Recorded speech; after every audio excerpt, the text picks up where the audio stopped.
प्यारे बच्चों, नमस्कार। एक बार आपका पुनः मेरे YouTube चैनल विज्ञान हर घर बने पाठशाला में बहुत बहुत स्वागत है। हम इस वीडियो में कक्षा 6 के पाठ 7 पौधों को जानिए का भाग 3, ठीक है। इससे पहले मैं 2 वीडियो बना चुका हूँ इस चैप्टर के। आज हम तीसरे वीडियो की तरफ बढ़ रहे हैं। आज हम पढ़ेंगे कि पौधे जो है पत्तियों के माध्यम से अपना भोजन बनाते हैं और पत्तियों के क्या क्या कार्य होते हैं, जो मैंने आपको पिछले वीडियो में भी बताया था, ठीक है बच्चों। तो मैंने आपको बताया था पिछले वीडियो में कि पत्तियां जो है वाष्पोत्सर्जन और गैसों के आदान प्रदान में हेल्पफुल होती हैं। आप कैसे पता लगा सकते हैं, ठीक है। आप एक काम करेंगे, आप एक पौधे की टहनी को जो आगे जो पौधे की टहनी जो टिप होगी जहाँ पे 2-3 पत्तियां होगी, आप क्या करना, उन 2-3 पत्तियों को तोड़ना कुछ नहीं है। 2-3 पत्तियों को आपने पेड़ के टहनी के साथ ही उसी टहनी में उसी पेड़ में 2-3 पत्तियों को पॉलीथीन से ढक देना रात को, शाम को, जिस तरह से चित्र में दिखाया हुआ है, ठीक है। यहाँ से आप क्या करोगे, पॉलीथीन यहाँ से डालोगे ऐसे, और यहाँ पे जाके आप यहाँ पे रबर टाई बांधोगे, ठीक है। तो इस तरह जब आप करोगे ना, फिर आपने सुबह देखना है, पर ये पॉलीथीन हो, जब आप शाम को लगाएं इसको तो पॉलीथीन बिल्कुल साफ हो, ठीक है।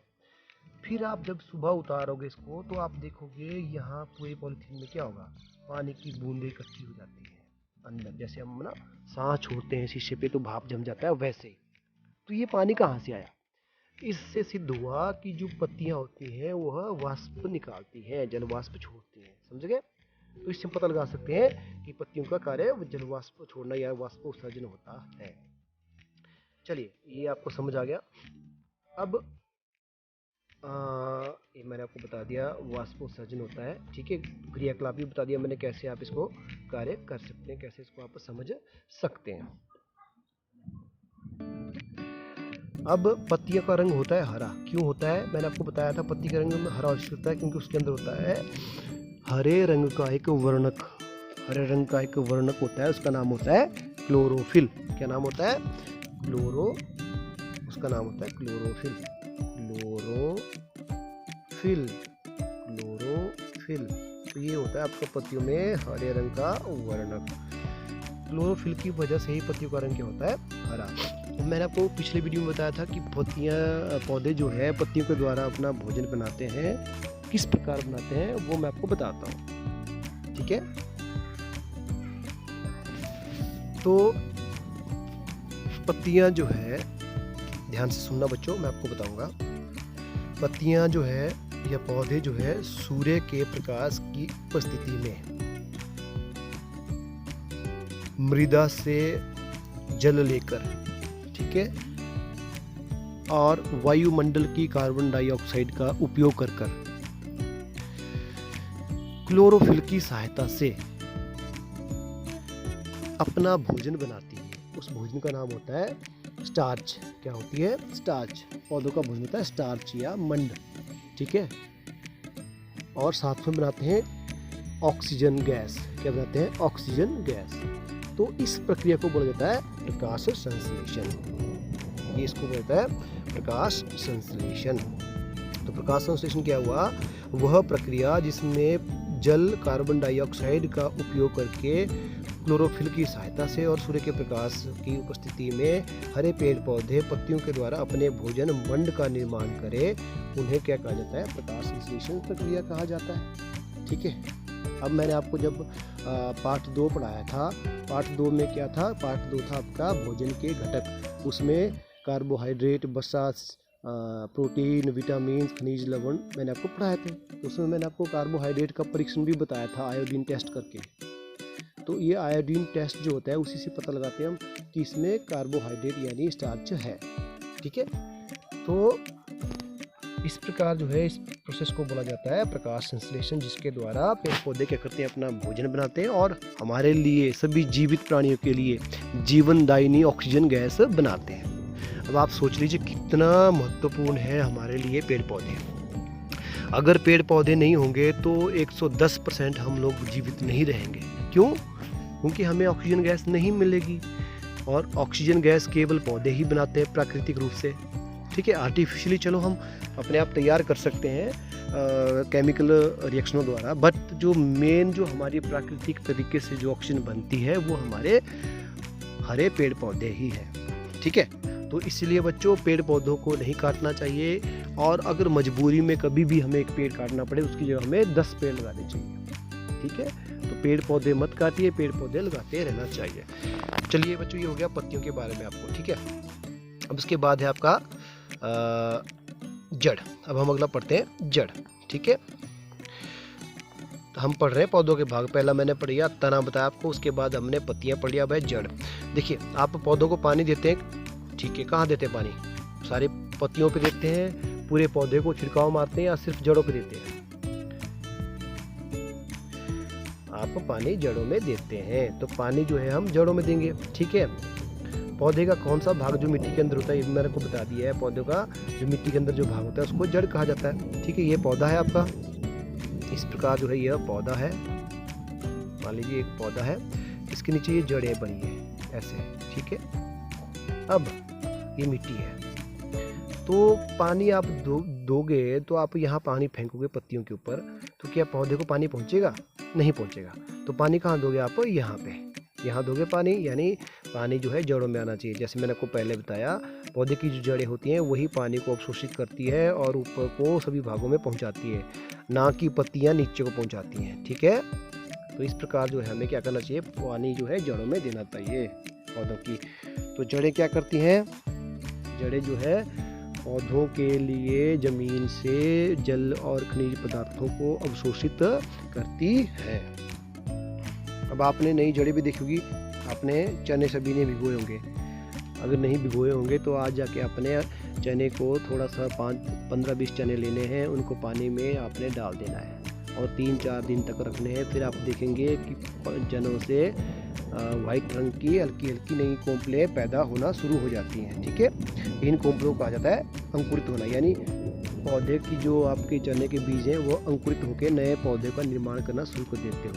ये जो अंकुरित होते हैं ये नया पौधा बनता है। ठीक है, तो इसमें आपकी नए पौधे का निर्माण होता है। अब आप देखिए, आप एक और एक्सपेरिमेंट कर सकते हैं पौधों को ये पता लगाने के लिए कि क्या जड़ें जो है पौधों में कितना रोल अदा करती हैं।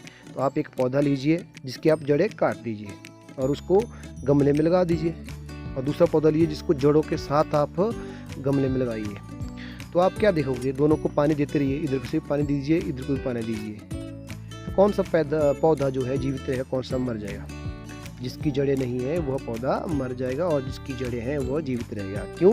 क्योंकि मैंने आपको बताया जड़ें ही पानी को अवशोषित करेंगी और ऊपर को भेजेंगी, तो पत्तियों तक पानी पहुंचेगा, तभी वो अपना भोजन बना पाएगी और तभी पौधा जीवित रहेगा।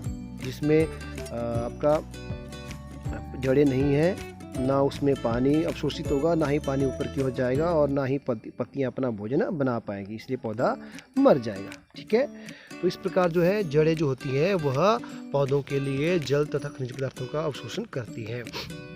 तो पौधों का स्थिरक भी कहा जाता है, किनको? जड़ों को। स्थिरक मतलब स्थिरता प्रदान करने वाला।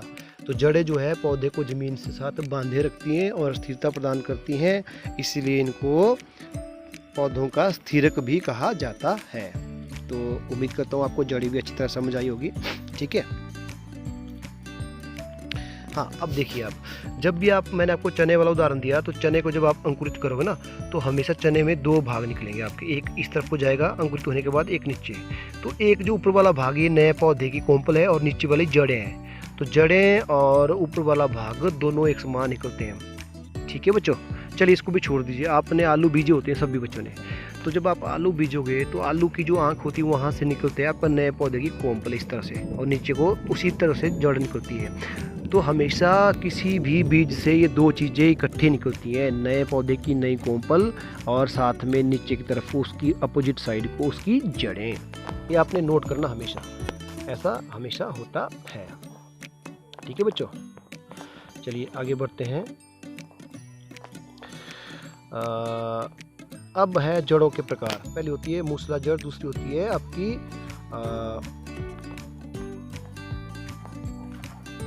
पार्श्व जड़। ठीक है,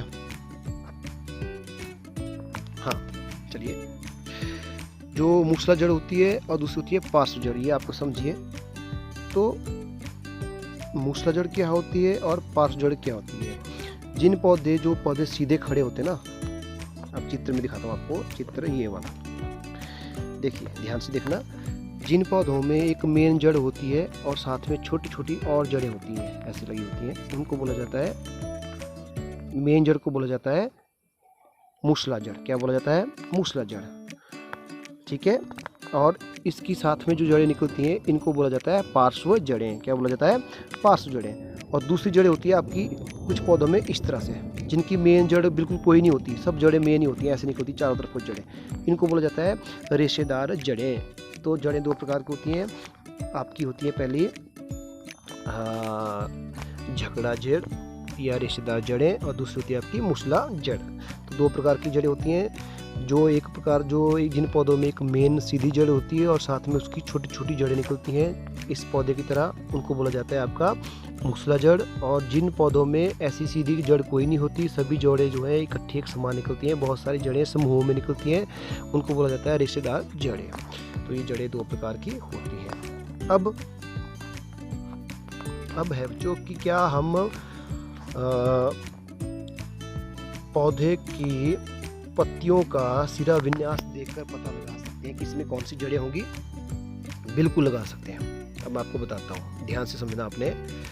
जिन पौधों की पत्तियाँ, ये पत्ती होगी, ध्यान से समझना बच्चों, ये पत्ती है, मान लीजिए एक पौधा है, इसकी पत्ती है, इसका सिरा विन्यास है ये वाला, ध्यान से देखिए कौन सा ये सिरा विन्यास है, ये वाला। ये कौन सा सिरा विन्यास हुआ? ये हुआ जालिका रूपी सिरा विन्यास। तो जिन पौधों का जालिका रूपी सिरा विन्यास होता है, उनकी जो जड़ें होती हैं वो होती हैं आपकी ये वाली, यानी मूसला जड़। ये ध्यान रखना, जिन पौधों की पत्तियों में जालिका रूपी सिरा विन्यास होता है, उनकी जड़ें हमेशा क्या होगी? मूसला जड़ें। अब दूसरा, जिन पौधों में क्या होगी? समांतर सिरा विन्यास होगा, ऐसे ऐसे ऐसे। जिन पौधों में समांतर सिरा विन्यास होगा, उनकी जड़ें होंगी आपकी ये रेशेदार। ठीक है। उदाहरण के लिए अब मैं आपको दोनों का उदाहरण देता हूँ। मूसला जड़ का उदाहरण आपने जितने भी पेड़, जैसे गुलाब का पौधा है, गुलाब की पत्तियाँ होती है जालिका रूपी, तो उसकी जड़ें होती है आपकी इस प्रकार, देखी होगी आपने, निकाल के देखना। और दूसरा होता है आपका मक्की का पौधा। मक्की का पौधा देखा है आपने? मक्की का पौधा देखा है? नहीं तो आप गेहूँ का पौधा देख लीजिए। गेहूँ के पौधे की जड़ें भी आपकी ऐसी होती है समांतर, तो उसकी जड़ें आपकी नीचे को ऐसे मिलेगी, रेशेदार जड़ें। ठीक है बच्चों। तो इस प्रकार जो है हम पत्तियों के डिजाइन से, सिरा विन्यास से पता लगा सकते हैं कि पौधे की जड़ें किस प्रकार होंगी। तो मैं उम्मीद करता हूँ आपको ये अच्छी तरह समझ आया होगा। अब बचते हैं इसके हमारे दो भाग, फूल और इसके फल। ठीक है बच्चों, जो हम अगले वीडियो में पढ़ेंगे और इसको ख़त्म करेंगे भाग 4 में। तो मिलते हैं बच्चों अगले वीडियो में। मैं उम्मीद करता हूँ आपको ये वीडियो अच्छी तरह समझ आया होगा और आपने इसको अच्छी तरह समझा होगा।